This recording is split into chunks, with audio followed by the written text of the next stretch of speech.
बिंदुसार को सौंप जैन मुनियों के साथ दक्षिण की ओर चले गए तथा जैन रीति के अनुसार अनाहार द्वारा अपने जीवन का त्याग कर दिया। चंद्रगुप्त के बाद बिंदुसार ने विशाल मौर्य साम्राज्य की बागडोर अपने हाथों में ले ली। चंद्रगुप्त के साम्राज्य विस्तार का सपना बिंदुसार का सपना बना। उसने दक्षिण पर आक्रमण कर मौर्य साम्राज्य का विस्तार सुदूर दक्षिण में मैसूर तक कर दिया। उसने बंगाल की खाड़ी और अरब सागर के बीच के समस्त प्रदेशों को जीतकर मौर्य साम्राज्य के अधीन कर लिया। भारत के विशाल भूभाग पर मौर्य के रथ की विजय पताका लहराते दौड़ने लगी। लगभग सारा उपमहाद्वीप मौर्यों के कब्जे में आ गया। सिर्फ एक क्षेत्र था जो अब भी उनकी पहुंच से बाहर था। वो था पूर्वी तट कलिंग। कलिंग आजाद अविजित था। उसने विजयी मौर्य रथों को अपनी सीमा में घुसने नहीं दिया था। कलिंग की सीमा पर अब भी कलिंग का ही ध्वज लहरा रहा था।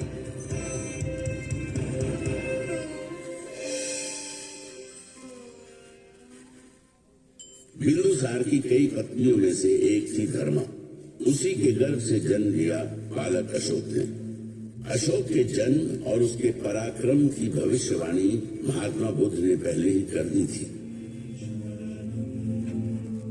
एक ऐसा राजा इस धरती पर जन्म लेगा जो पराक्रमी होगा, धर्म ध्वजा को थामेगा और धर्म के विचार को सागर पार तक ले जाएगा।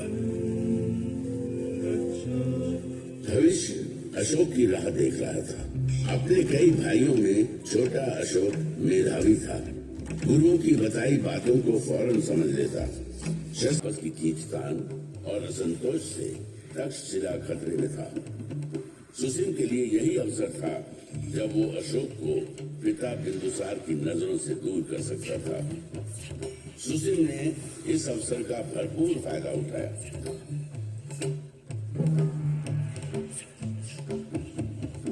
तक्षशिला में बढ़ती अशांति और असंतोष ने मौर्य साम्राज्य को संकट में डाल दिया है। तक्षशिला की रियासतें आपस में शत्रुता पाली हुई है। रियासतों के सैन्य दल आपस में लड़ रहे हैं। यदि इसे शीघ्र रोका नहीं गया तो वह दिन दूर नहीं जब तक्षशिला मौर्य साम्राज्य के खिलाफ विद्रोह कर देगा। पितामह चंद्रगुप्त के साम्राज्य की रक्षा करनी है तो तक्षशिला के विद्रोह को शांत करना ही होगा। हम भाइयों में सिर्फ अशोक ही ऐसा है जो इस विद्रोह को शांत कर सकता है। इसलिए मैं आपसे आग्रह करता हूँ कि अशोक को यथाशीघ्र तक्षशिला प्रस्थान करने का आदेश दें। बिंदुसार ने अशोक को तक्षशिला में हो रहे उपद्रव और बढ़ रही अशांति को शांत करने के लिए तक्षशिला जाने का आदेश दे दिया। अशोक अपने बड़े भाई सुसिम की योजना से अनजान अपने दल बल के साथ तक्षशिला की ओर बढ़ चला। अशोक ने पाटलिपुत्र से तक्षशिला आज के सिंध प्रदेश तक की लंबी यात्रा तय की। अशोक की व्यवहार कुशलता, उसकी बहादुरी और राज चलाने की उसकी नीति से तक्षशिलावासी पहले से ही परिचित थे। अशोक के तक्षशिला आगमन को वहां के लोगों ने बड़े उत्साह और खुले हृदय से लिया।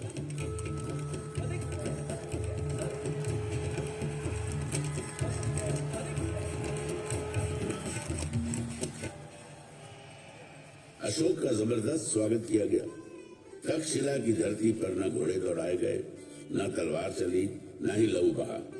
अशोक के आगमन और उसकी व्यवहार कुशल राजनीति ने आपसी उपद्रव, मनमुटाव को बिना किसी युद्ध के शांत कर दिया। तक्षशिला की सफलता की खबर जब पाटलिपुत्र पहुंची तो सम्राट बिंदुसार का सर और गर्व से भर उठा। अशोक के प्रति स्नेह, अनुराग और आस्था महाराजा बिंदुसार के हृदय में बस गई। यही सुसिम के लिए चिंता की बात थी। सुसिम को उसकी अपनी सत्ता हिलती नजर आई। अशोक को अपने रास्ते से हटाना सुसिम का एकमात्र लक्ष्य